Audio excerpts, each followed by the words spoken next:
Reasons why I left Panama after living there for 3 months.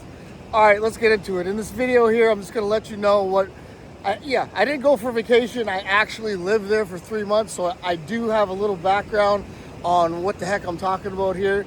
So I went anywhere from old Panama, Panama City, all the way up to Buquete, which is, this huge hot spot right now for retirees, and I'm gonna hop into that. I lived in David, and then I also spent a month in Bocas del Toro, because they said that's the best place ever. That is where people go on vacation. That is Panama's hot spot. All right, so let's talk about the food. I'll be honest here. Their main dish is it's like a chicken noodle soup type of sopa. It is absolutely amazing. They crafted this like I've never tasted before. Other than that, food is plain.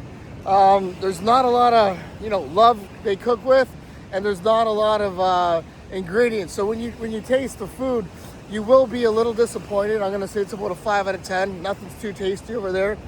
It's a very small country.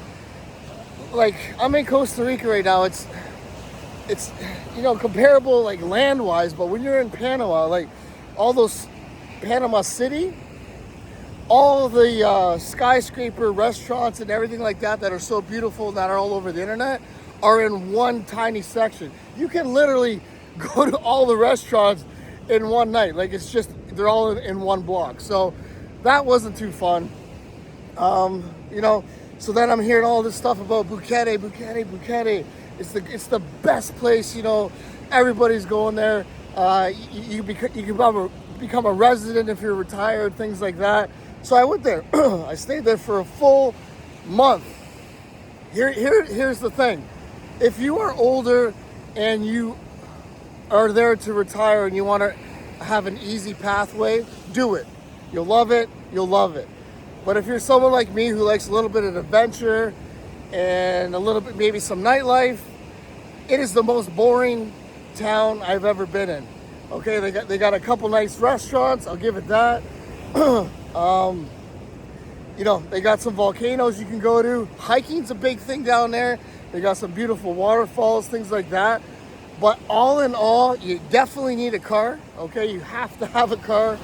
Everybody that lives in Buquete is always going to David all the time for groceries and just to break up the monotony. Buquete is very small.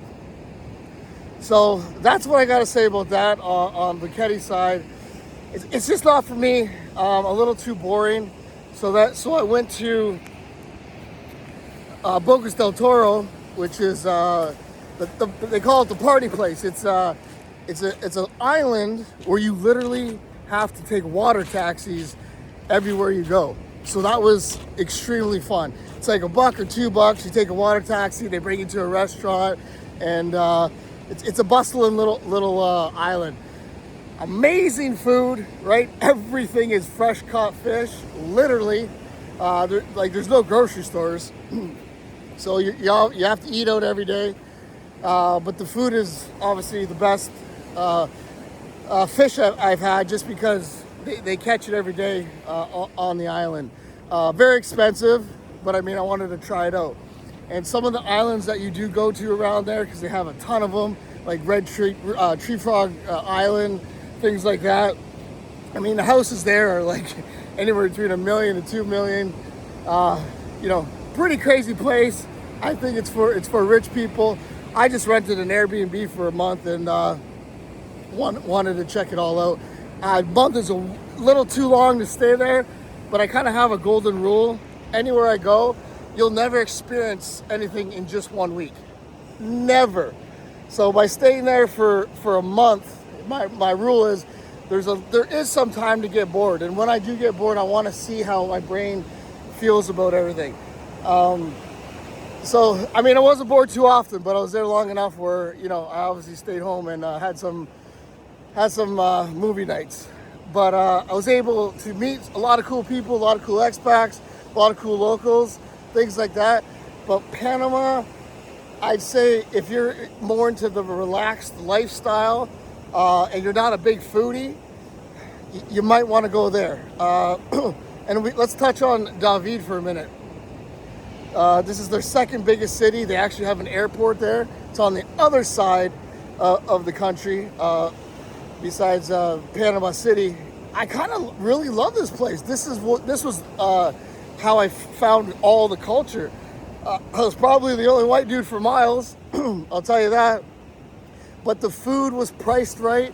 I ate out every single day, maybe $6, $7, $8 for dinner, $4 or $5 for lunch. If you find a little soda, you're only looking at $2, $3. So the price was right. I rented a nice Airbnb there, really nice, for $900. Had a big pool, very private. Tons of iguanas all over the place, beautiful greenery. And this is in a city, right? And if you want to go to a beach, it's about 45 minutes down the road to go to a nice beach. It's definitely not packed. It's not a party place at all. Every time I went out, I definitely felt like I was far away from home, which I like, because I was, it's a local town, right? It's culture. It's the people who live in Panama their whole lives, right? Panamanians. So that's my experience in Panama. I won't go back. Great place to check out. But if you're on the journey of, kind of like where I'm at, checking out different countries, I recommend staying somewhere for at least a month or two, not a week or two, to actually find it out. So far, Panama, Nicaragua, and Costa Rica have been the places I've actually lived in, breathed, ate at every single place. Wrapping up Costa Rica here, I think, in a couple months, as I've been here on and off for 3 years. And, time to make that Asia move. Guys, if you like this kind of stuff, hit that subscribe button, and we'll chat soon.